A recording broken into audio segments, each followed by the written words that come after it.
क्या आपको नहीं लगता कि ये जो आरोप आपने लगाए हैं वो सुप्रीम कोर्ट की अवमानना का मामला बनता है? आपने क्या इसके बारे में विचार किया? क्योंकि नियम कानून आप भी बहुत अच्छी तरह जानते हैं, बेहद पढ़े लिखे व्यक्ति हैं। जी जी,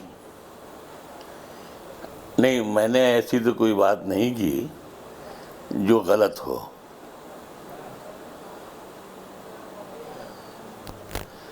मैंने जो फैसला हुआ उसको तस्लीम किया, और मैंने ये कहा भी था कि देखिए, बहादुर कौमें अपनी शिकस्त को दिल खोल के तस्लीम कर लेती हैं।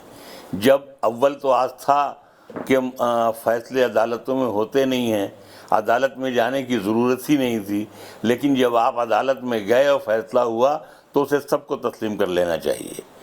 इवन जो ओवैसी सख्त एतराज़ कर रहे थे, लेकिन मैंने कहा नहीं, मेरी इसमें कोई दिलचस्पी नहीं है, इसलिए कि जब अदालत में आप गए, अव्वल तो आपको जाना नहीं चाहिए था, अदालत में हम मानते ही नहीं कि अदालत में क्या फैसला होगा, लेकिन जब अदालत ने फैसला कर दिया तो उसको हमने तस्लीम कर लिया।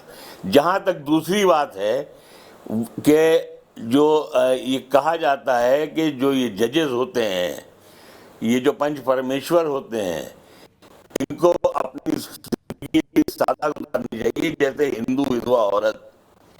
लेकिन ये अफसोस का मकाम है कि जो भी गलतियां हो, जो भी इंटरनेशनल कोर्ट में लोगों ने देखा हो, यहाँ लोगों ने देखा हो, जो तमाशा हुआ हो, मैं नहीं जानता, लेकिन रंजन गोगोई ने जिस अन्नी से फैसला देने के दूसरे ही दिन हाथ मुंह धोकर जाकर राज्यसभा की शपथ ले ली, ये शर्मनाक बात है। अब इस पर आप जितने इस पर पर्दा डालेंगे उतना ही ये पानी और ख़राब होता जाएगा।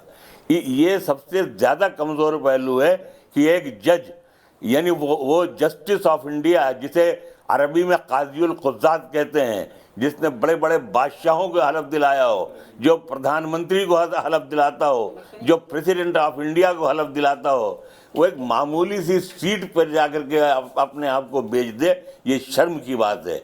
जब मेरी मुलाकात 1915 में पहली बार मोदी साहब से हुई थी, और वो इसलिए कि उन्होंने मेरी माता श्री के मरने पे मुझे ख़त लिखा था, मैं गया था उनका शुक्रिया अदा करने के लिए, तो मैंने कुर्सी पर बैठने से पहले ये कहा था कि सर, मैं बहुत माफ़ी के साथ आपसे ये कह रहा हूँ कि ये लोकसभा और राज्यसभा की कुर्सियाँ मेरी शख्सियत से बहुत छोटी हैं। मैं तो सिर्फ इसलिए आया हूँ कि आपने मेरी माँ के मरने पे मुझे ज़ाती तौर पर ख़त लिखा, इसलिए मैं आपसे ये कहने के लिए आया हूँ कि मैं आपको सम्राट अशोक की तरह देखना चाहता हूँ, इतिहास के पन्नों पर दागदार मैं नहीं देखना चाहता हूँ। तो कहने का मतलब यही, दुख तो होगा कि साहब वो सुप्रीम कोर्ट जिस पर मेरा यकीन है, जिस पर मेरा गर्व है, जिस पर मेरा फ़ख्र है, जिस पर दुनिया में हम फ़ख्र से बात करते हैं कि हमारे यहाँ से जो लफ्ज़ निकलता है वो पंच परमेश्वर का होता है, वो शख्स सुबह जाकर के राज्यसभा का मेंबर बन जाए, इतनी आसानी से बिक जाए, इतनी आसानी से कहीं चला जाए, इतनी आसानी से गिर जाए, तो ये शर्म की बात है। मेरे लिए अवमानना की बात नहीं है। मेरे लिए आप मुझे सज़ा कर दीजिए, मैं इस बिस्तर से अच्छा है कि मैं जेल खाने में रहूँगा, लेकिन जो हुआ वो अफसोसनाक है, जो हुआ वो घटिया है। हमें उम्मीद है कि आइंदा आने वाले जजेस जो हैं कम से कम इसका एहतराम करेंगे कि अगर वो कोई भी इस किस्म के डिस्प्यूटेड केसेस में जाते हैं तो वो सुबह जाकर इस तरह की कुर्सियां हासिल करने की कोशिश नहीं करेंगे। आप देखिए 1949 से लेकर आज तक यही होता आया कि वो जिसने फैसला दिया, नायर ने और उसकी बीवी ने, वो सब MP बन गए, मिनिस्टर बन गए, ये बन गए। तो ये अच्छा नहीं है साहब, इस मुल्क के लिए अच्छा नहीं है। और किसके लिए? भगवान राम के लिए, कि जिन्होंने कई जो सौतेली माँ थी, सिर्फ उन्होंने इशारा किया और उन्होंने अपने पिताश्री की बात मानी और जंगल की तरफ रवाना हो गए। तो जाहिर सी बात है कि भगवान राम का जहाँ जिक्र हो रहा हो वहाँ आदमी इतनी बदध्यानती करे, तो ये अफसोस की बात है। मेरा जैसा शख्स इस बात को बर्दाश्त नहीं पाएगा। मेरा काउंटर सवाल है आपसे। रंजन गोगोई जी को राज्यसभा की सीट दी माननीय राष्ट्रपति ने, अगर वो इनकार कर देते तो महामहिम का अपमान होता, तो अगर उन्होंने ये सीट ले ली तो इस पर आपत्ति क्यों?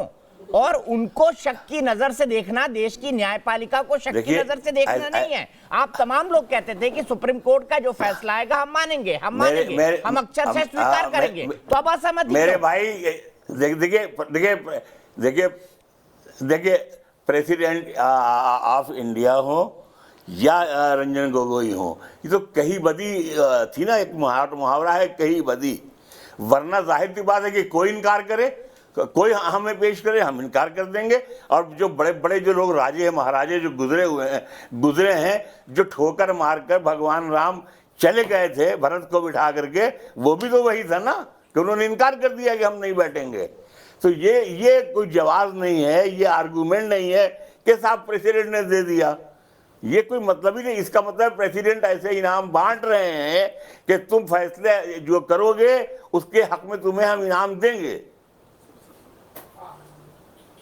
लेकिन मुनव्वर राणा साहब, ये सुप्रीम आर्गूमेंट कोर्ट है की नहीं। अपनी एक अच्छा, फिर इंटीग्रिटी होती बहुत है। आप प्रेसिडेंट की बात कर रहे हैं।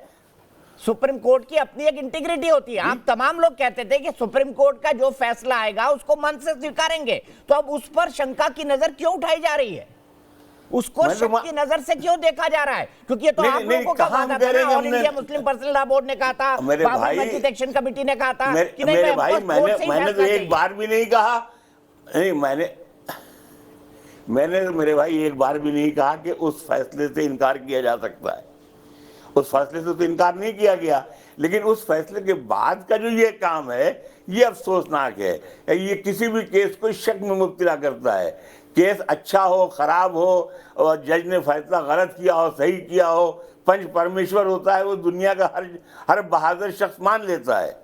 लेकिन वो जस्टिस ऑफ इंडिया जो इतना बड़ा फैसला करता है, वो इतनी आसानी से इतनी मामूली जगह जाकर बैठ जाता है, ये हिंदुस्तान के मिजाज, मौसम और इस मुल्क की जो परंपरा है उसके खिलाफ है।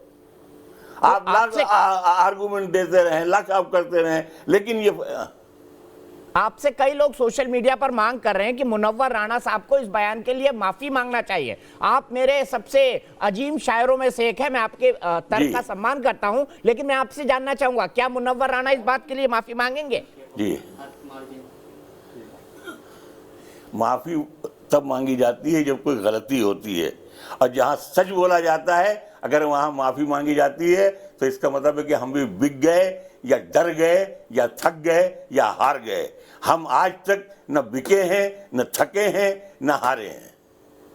ठीक है, अगर आप पर कोई अवमानना का केस करता है, क्योंकि मैंने कई लॉयर से बात की और मैं उनका व्यू आपको बताना चाहूंगा, उनका साफ साफ कहना है कि मुनव्वर राणा साहब बुजुर्ग शख्स हैं, उनकी बात का सम्मान है, लेकिन टेक्निकली अगर इसको देखा जाए, लीगली इसको देखा जाए, तो ये सुप्रीम कोर्ट की अवमानना का केस बनता है। अगर आप पर केस हुआ तो मुनव्वर राणा जी का क्या क्या क्या कहेंगे अपनी सफाई में सुप्रीम कोर्ट में? देखिए मैं इससे इनकार नहीं करता हूं कि केस नहीं बनता है, मुमकिन है बनता हो, लेकिन हम शायर हैं, हमारी अपनी अदालत है, हमारा अपना फैसला है, हमारा अपना इंसाफ है। हम जब तुलसी की शक्ल में आते हैं तो मस्जिद में बैठकर रामायण लिखते हैं, मस्जिद में बैठकर भगवान राम का काम करते हैं।